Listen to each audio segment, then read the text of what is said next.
سلام مطعنا هبلي كبران تخاتلتنا زي حرنت تي في يو نزل التدالو زيناتات حزلكم قريب اللقو فلما قندر استاتهم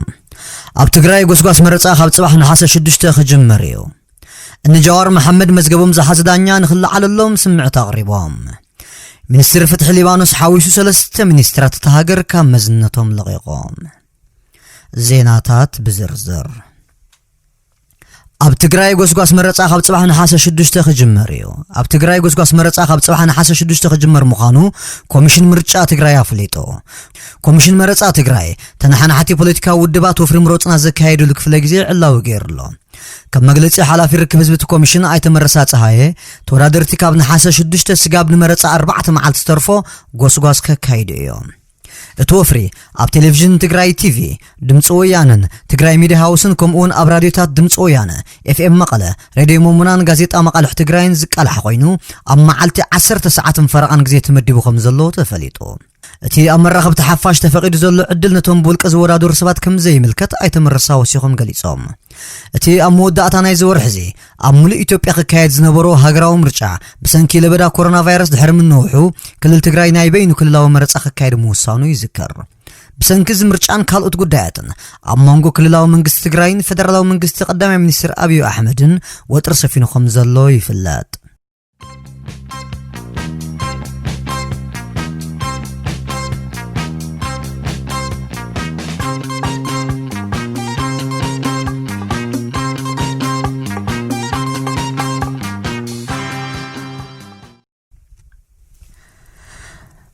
جوار محمد مزغبوم زحازداኛ ንخلዓለሎም ስምዕት አቅሪቦም አቃቢ ሕጊ ኣብ جوار محمد مزغب መስኻኽር ምስማዕ ጀሚሩ ዝነበረ ይኹን እምበር እና እቲ جوار محمد مزغبوم زحازداኛ ካብ መዝገቦም ንخلዓለሎም ስምዕት አቅሪቦም ኣለው እቲ መጋባእያ ቀዳማይ ብርኪ ቤት ፍርዲ ፌደራል ምድብ መጋባእያ አራዳ ኣብ አዳራሽ ልደታ ምስማዕ ተጀሚሩ ነይሩ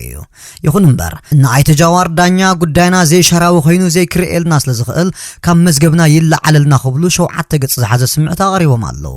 ቤት ፍርዲ ሆነ ጉዳይም ርኢዩ እቲ መዝገብ ክሶም ዳኛ ብምርምርን ኣብቲ መዝገብ ትእዛዝ ስጋብ ዝህብ ተጠርጠርቲ ኣብ ቤት ህንጸት ክጸንሑን መጽዋዕታ ምስ በጽሖም ንኽመጹን ብምባል ትእዛዝ መሓላሊፉሎ لعلوي عقاب حق فدرال قدم حجي ابت مزغب بحفشا اب لعل تطرطرت زمسكرو حموش تمسخخر اب دحر مغارجا خوينوم ناي مسكرنت قالوم نخهبو سمعتا مقرابو صعيبو حموش تيوم مسخخر اب دحر مغارجا خوينوم نخمسكرو بين هيبو منبارون زذكريو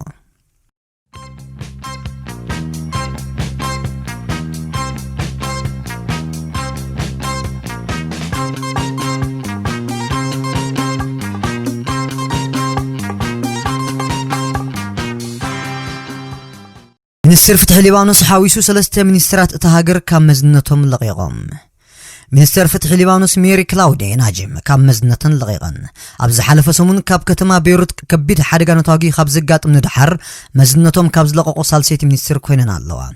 ሚኒስትር ከባቢያዊ ሓለዋ ዳማኒዮስ ካታርን ሚኒስትር ሓበሬታ ማናል ዓብደል ሳማድን በተመሳሳሊ ብድሌቶም ካብ መዝነቶም ወሪዶም ኣለው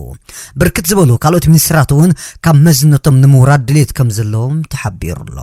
ኣብ ዝሓለፈ ሰሙን ኣብ ርእሰ ከተማ ቤይሩት ዝተፈንጀረ ነታጊ ህይወት ልዕሊ 200 ሰባት ከም ዝቀዘፈ ይዝከር